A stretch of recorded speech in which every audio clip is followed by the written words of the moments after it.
नमस्कार मंडळी.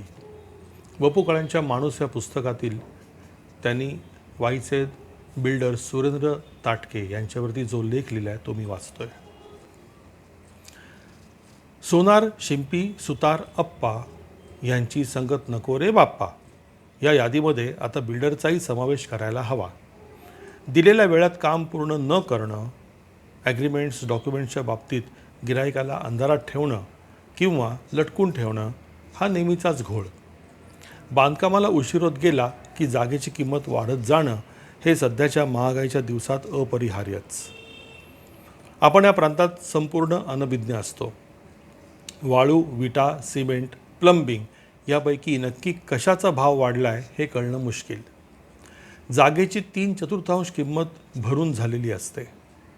जागा तर लवकरात लवकर राहायला हवीच असते. 3 प्राथमिक गरजांपैकी निवारा ही गरज इतकी प्रमुख असते की त्यात हात अडकल्यानंतर पैसे भरत राहणं एवढंच आपल्या हातात असतं. तिथेही साठे खत, खरेदी खत यासारखे व्यवहार आपल्याला कळत नाहीत.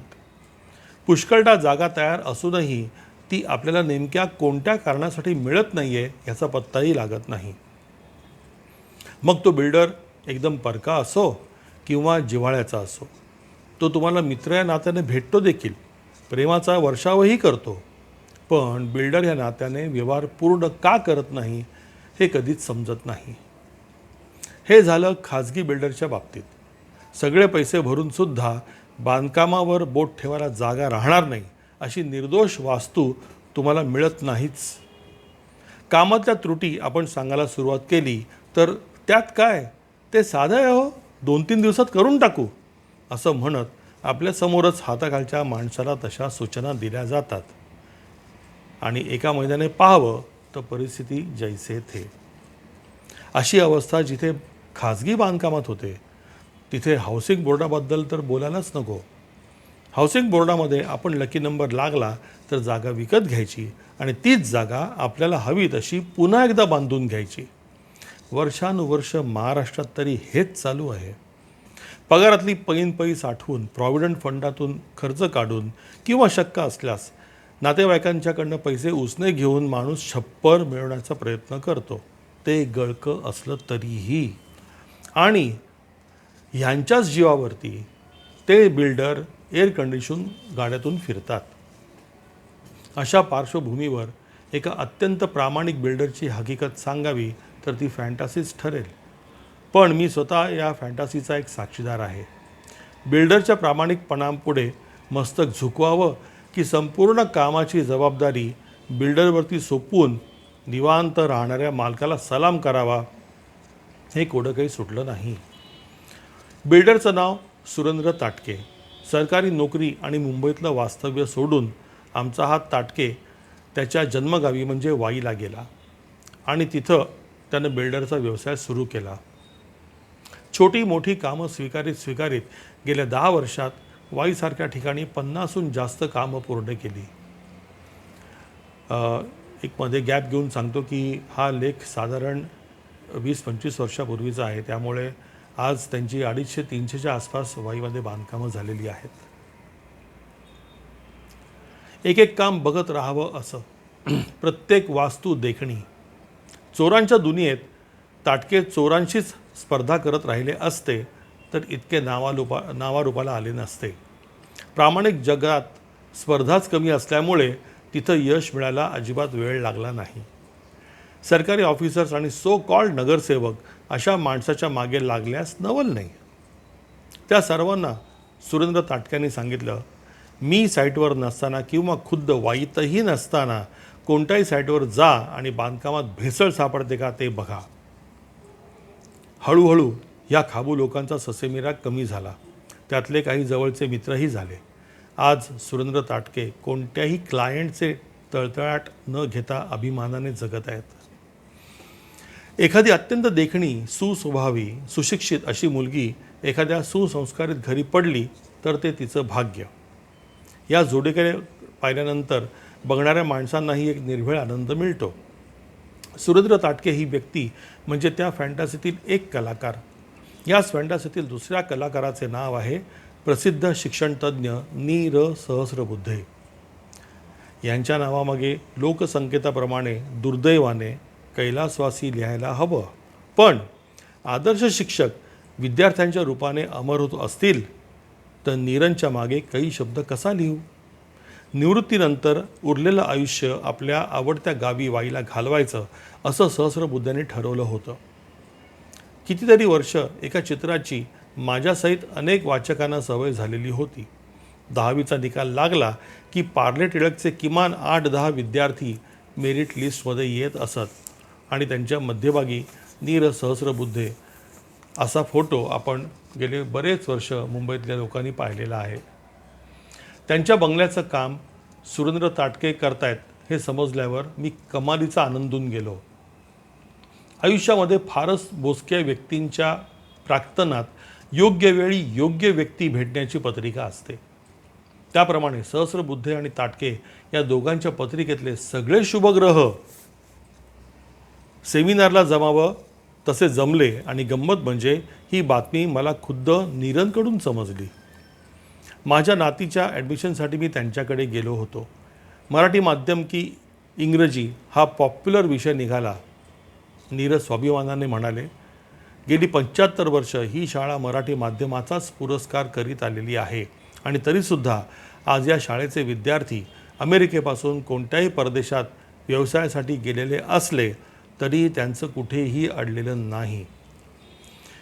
पण हल्लीचा जमानाच बदलला आहे. पालक मारुतीमधून येतात, म्हणजे तो काळ. बापाचा कल असतो मराठी माध्यमाकडे आणि आईचा आग्रह असतो इंग्रजीसाठी. मुलाचा अभ्यास आपल्याला स्वतःला इंग्रजी माध्यमातून नंतर घेता येईल की नाही ह्याचाही बायका विचार करत नाहीत. कॉन्व्हेंट म्हटलं की अशा मुलांच्या आईच्या चेहऱ्यावर एक वेगळी लकाकी दिसते. माझा इंग्रजी माध्यमाला विरोध नाही, पण इंग्रजी माध्यमाकडे वळलेली मुलं शेक्सपियर तर वाचत नाहीतच, पण त्यांना पसायदानही समजत नाही. विज्ञानाला शास्त्रीय परिभाषा आहे आणि गणिताला तर भाषाच नाही. एवढे 2च विषय आम्ही इंग्रजीतून शिकवत आलो आणि आजतागायत परदेशात माझ्या एकाही विद्यार्थ्याची कुचंबणा झालेली नाही. त्यानंतर इंग्रजी माध्यम सुरू का करावं लागलं हे नीरननी नाईलाजाने सांगितलं. त्याने जे कारण सांगितलं ते मी मित्रांशी होणाऱ्या गप्पा गोष्टीत मोकळेपणाने सांगतो, पण जाहीररित्या या लेखात लिहू शकत नाही. मंडल आयोगाच्या लाटेत सुज्ञ वाचक काय ते ओळखतील. याच गप्पांच्या ओघात नीरजनी वाईच्या बंगल्याबद्दल सांगितलं. त्यांचा संकल्प आणि त्या वास्तूचं एक सुरेख बनवलेलं मॉडेल दाखवलं. सुरेंद्र ताटके या बिल्डरबद्दल ते भरभरून बोलत होते. ते म्हणाले, ताटके माझं घर बांधत नसून स्वतःसाठीच घर बांधत आहेत, इतक्या आत्मीयतेने काम करीत आहेत आणि मी निर्धास्त आहे. पैसे पाठवा असं त्यांचं पत्र आलं की माझ्याकडून त्यांना पैसे जातात. मनात कोणताही संदेह नसतो. बंगल्याच्या मॉडेलकडे कौतुकाने पाहत आपण काय काय सोयी केलेल्या आहेत याचं नीरव वर्णन करत होते. निरोप घेताना मी त्यांना म्हणालो, तुम्हाला सुरेंद्र ताटकेची प्रत्यक्ष प्रचिती आल्यानंतर मी वेगळं सांगण्याची आवश्यकता नाही. मी त्यांचा निरोप घेतला. पुन्हा एक वार भेटायचं आणि नीरनवर एक मस्त लेख लिहायचा असं मनाची ठरत मी घरी आलो. चांगली कामं आपण अकारण लांबणीवर का टाकतो याचं माझ्याजवळ तरी उत्तर नाही. अचानक एके दिवशी बातमी वाचली की सहस्रबुद्धे गेले. बातमी छापून आली. त्याच्या दुसऱ्याच दिवशी सुरेंद्र ताटके एखाद्या नातेवाईकासाठी धावत यावं त्याप्रमाणे मुंबईला आले. भरून आलेल्या आवाजात मला ते म्हणाले, इतका लाख माणूस माझ्या पाण्यात नाही. सहस्रबुद्धे फक्त 1-2 वेळाच वाईला येऊन गेले. काम बघून प्रसन्न झाले. त्यानंतर त्यांचा माझ्यावरती एवढा विश्वास बसला होता की मी कितीही रकमेची मागणी केली तरी मला चौकशीही न करता ते तातडीने पैसे पाठवत. मी मध्येच म्हटलं, सुरेंद्र, यात तुमचाही चांगुलपणा आहे. तुम्हाला वाईट माणसं भेटणं शक्यच नाही. ताटके म्हणाले, मला किती लोकांनी फटके दिलेत हे तुम्हाला माहीत नाही. प्रत्येकाचं घर बांधताना मलाच इथं राहायचं आहे या दक्षतेने मी घरं उभी केली. अशा मोजक्या लोकांच्या मध्ये सहस्रबुद्धेच अग्रभागी होते. वपू, बंगल्याचं संपूर्ण काम झालं. बागेचं लेआउटसुद्धा त्यांनी माझ्यावरतीच सोपवलं. म्हणून मी शेवटचे 10,000 त्यांच्याकडून मागवले. नेहमीप्रमाणे तेही पैसे तातडीने आले, बागेचं काम झालं, पण आज सर कुठे आहेत? आम्ही दोघंही थोडा वेळ गप्प राहिलो. सुरेंद्रने भारावून मला एक प्रश्न विचारला. ज्या सरांनी हजारो विद्यार्थ्यांच्या भविष्याला आकार दिला, त्या विद्यार्थ्यांची स्वप्न पूर्ण केली, मायदेशी आणि परदेशी शेकडो विद्यार्थ्यांच्या वास्तू उभ्या राहिल्या, आयुष्यभर सरस्वतीची सेवा करूनही स्वतःच्या वास्तूत राहण्याचं स्वप्न सरांच्या बाबतीत नियतीने पूर्ण का नाही केलं? सुरेंद्र ताटके, एक बिल्डर, स्वतःच्या क्लायंटसाठी घळघळा रडत होता आणि माझ्या आयुष्यात मी प्रथमच बिल्डरला क्लायंटसाठी रडताना बघितलं. एरवी सगळ्या क्लायंट्सना नटसम्राट नाटकातल्या स्वगताप्रमाणे घर देता का घर असे स्वतःचे पैसे भरूनही आक्रोश करताना पाहत आलो आहे. इतरांच्यावर अशी पाळी का येते? कारण एकच, नटसम्राट नाटकातल्या स्वगताप्रमाणे पुढची ओळ एका तुफानाला घर हवंय असं इतरांना म्हणता येत नाही. आणि निरतर एक प्रसन्न वाऱ्याची झुळूक होती, एक सुगंधी लाट होती. मुरदाड माणसांच्या या जगातली एक छान लाट होती, एक बहर आलेला गुलमोहर होता. आयुष्याच्या महोत्सव करण्यासाठी जे काय लागतं ती सगळी क्षमता त्यांच्याकडे होती. या महोत्सवात असंख्य विद्यार्थ्यांच्या फुलबाजा, भुईनळे आणि जमीनचक्र फिरत होती. इतर शिक्षकांप्रमाणे, प्राध्यापकांप्रमाणे पाट्या टाकतो हा पेटंट शब्द त्यांनी कधी उच्चारलाच नाही. त्यांच्या बाबतीत उच्चाराची गरजही पडली नाही. रीते न होणारे मधुघट सहस्रबुद्धे यांच्यापाशी होते. सुरेंद्र ताटके यांनी सगळ्यांच्याच वास्तू आत्मीयतेने बांधल्या.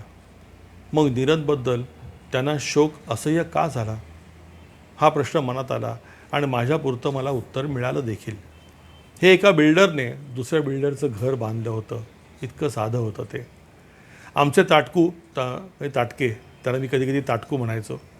आमचे ताटके वास्तू उभारणारे बिल्डर आणि नीर अनेक हजारो विद्यार्थ्यांचे फ्युचर किंवा फॉर्च्यून बिल्डर असंच म्हणावं लागेल. माझ्या डोळ्यांच्या कडा ओलावल्या, पण कारण भिन्न होतं. आपण बांधलेल्या वास्तूत राहण्याचा योग नीरंच्या प्राक्तनात नव्हता, हे ताटक्यांचं दुःख. आणि नीरंच्या हयातीत मी शब्दवास्तू बांधली नाही, ही माझी व्यथा. माणसाबद्दल लिहिता आलं नाही म्हणून त्यांच्या आयुष्यातल्या हुकलेल्या योगाबद्दल असं लिहावं लागलं. आत्मा, परमात्मा वगैरे गोष्टी खऱ्या मानल्या तर माझी खात्री आहे की नीरंचा आत्मा अत्यंत आनंदात असेल. स्वतःच्या रिकाम्या वास्तूकडे न पाहता विद्यार्थ्यांना सर्वस्व देणारे सहस्रबुद्धे आकाशातून शेकडो विद्यार्थ्यांची घरं पाहत असतील आणि त्यांच्या नावाच्या अद्याक्षरातील नीर म्हणजे नीर या आनंदाश्रूंचा त्या घरावरती वर्षाव करत असतील, आशीर्वाद देत असतील, ताटक्यांच्या घरासह.